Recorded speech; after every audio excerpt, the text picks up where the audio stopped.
हमारे पास तीनों भाषाओं में उपलब्ध है, हिंदी, इंग्लिश, मराठी। जो जिस भाषा में कंफर्टेबल हो वो उसको देख लीजिए। तो जिसमें जैसा कि लिखा हुआ है कि हम लोग पॉइंट बाय पॉइंट इसमें डिस्कस कर सकते हैं। कौन सी लैंग्वेज कंफर्टेबल रहेगा आप लोगों की?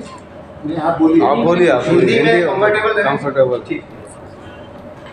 तो जैसा कि इस सक्षम यानी कि संरक्षण सक्षम महोत्सव 2024-25 का जो टैगलाइन है हमारे हरित एवं स्वच्छ ऊर्जा के माध्यम से स्वच्छ पर्यावरण, इस प्रोग्राम के तहत इसका जो ड्यूरेशन है वो 14 फरवरी से लेकर 28 फरवरी 2025 तक के लिए है। इसमें इस पूरे 15 दिन के अभियान में हम लोग इसका सबसे पहले जो इनॉग्रेशन है वो 14 फरवरी 2025 को 11 बजे एसएनसी ऑफिस वाले चौहान सेंटर रंगस्वाद हॉल मंत्रालय के सामने मुंबई में इसका इनॉग्रेशन इवेंट रखा गया है।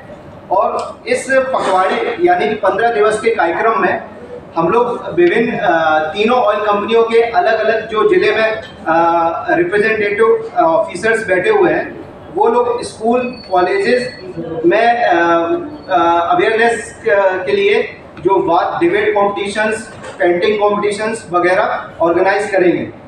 इसके साथ ही साथ हमारा बहुत सारे जिलों में हम लोग साइक्लोथन रैली भी निकालेंगे। साइकिल रैली होता है और स्प्रेडिंग जो अवेयरनेस है अमंग सोसाइटी। और इसके साथ ही साथ हम लोग जैसे आज जो हम एक प्रेस कॉन्फ्रेंस कर रहे हैं, ये भी एक तरीके से हमारी इस कार्यक्रम को और ज़्यादा से ज़्यादा लोगों तक पहुंच सके इसका एक प्रयास है। और कुछ जगहों पर हम लोग टॉक शो भी करेंगे रेडियो टीवी पर। तो अगर इस सब चीज़ों को एक मतलब कंक्लूड किया जाए तो पूरा ये सीरीज ऑफ इवेंट्स जो कि जहाँ जहाँ पे भी हमारी तरफ से एफर्ट हम लोग डाल सकते हैं वो हम डाल रहे हैं। ये हमारा एक सक्षम इनिशिएटिव का पूर्ण उद्देश्य है। इसमें जो हमारे स्टेक होल्डर्स हैं, एक्सटर्नल स्टेक होल्डर्स यानी कि स्कूली बच्चे, यूथ, अपना एलपीजी के जो भी यूजर्स हैं, तीनों ऑयल कंपनी, मैं जब भी बात कर रहा हूँ तो मेरा मतलब सिर्फ भारत पेट्रोलियम को लेकर नहीं है, Indian oil, HPCL and BPCL, तीनों कंपनियों के एलपीजी यूजर्स, कंज्यूमर्स, हमारे जो ड्राइवर फ्लीट ऑनर्स होते हैं उनके थ्रू, हमारे जो कॉन्ट्रैक्ट लेबर्स हैं, हमारी जो हाउसिंग सोसाइटीज़ में सीएनजी या डोमेस्टिक सप्लाई जा रही है, ग्राम पंचायत और अन्य जो प्राइवेट ऑर्गेनाइजेशंस हैं, हम लोग कोशिश करेंगे इस पखवाड़े के कार्यक्रम में सारे स्टेक होल्डर्स को इंक्लूड कर सकें। धन्यवाद। ये मेरी तरफ से पूरा एक इवेंट्स का आपको पखवाड़े का विवरण था वो बताया गया। अब आप लोग अगर कुछ पूछना चाहते हैं तो पूछ सकते हैं। लगभग पूरे औरंगाबाद डिस्ट्रिक्ट में और आज की डेट में हमारा टोटल जो नेटवर्क है सीएनजी आरोस का वो लगभग 35 के आसपास है। 35 जी। अभी आगे कितना मतलब नेक्स्ट ईयर या अभी जो ईयर है उसमें आपको कितना सीएनजी बिठाना है या फिर उसके लिए कैसे आप लोगों का प्लान है? सर अभी तक हम लोग अराउंड 35 स्टेशन स्टार्ट कर चुके हैं। इसमें और 6-7 स्टेशन है, इसमें इंफ्रास्ट्रक्चर का काम चल रहा है जो कि आने वाले 5-6 महीने में स्टार्ट होगा। इसके अलावा और 10 स्टेशन हमने लिए हुआ है।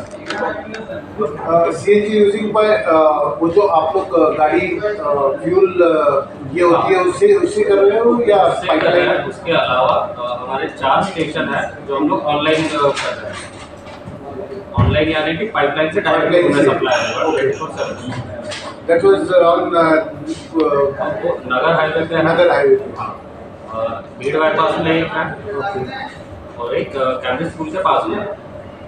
ये पाइपलाइन पर, ये पाइपलाइन पर। बाकी सब आप लोग बाकी सारे डीबीएस स्टेशन हम लोग उनको कहते हैं जिनमें हम लोग टैंक से सप्लाई करते हैं। अभी जैसे आपको पता होगा पिछले लगभग 1 साल की अगर बात कर रहा हूँ FY 23-24 इसमें हमने औरंगाबाद डिस्ट्रिक्ट में लगभग 20 आरओस पर सीएनजी फैसिलिटी ऐड की existing petrol pump. CNG add किया, साथ ही साथ हमने EV चार्जिंग स्टेशन लगाया। ये भी एक तरीके का जो नॉन कन्वेंशनल सोर्सेज हैं उन पे हमने इन्वेस्ट किया।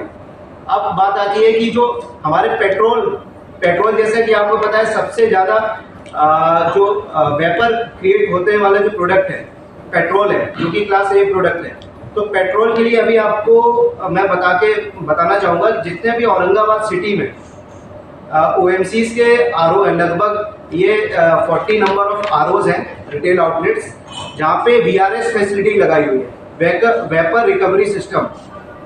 तो वेपर रिकवरी सिस्टम क्या करता है, जो भी पेट्रोल की वजह से जो वास्ट वेपर बनते हैं उनको ऑलरेडी रिकवर करता है, जो इन्वायरमेंट में ये जाने नहीं देता। तो अभी पिछले 1 साल में ये काम हुआ है सर, जो कि मुख्यतः मैं आपको बता सकता हूँ पेट्रोल डीजल के संरक्षण है। तिवारी जी मुझे ये बताइए, ये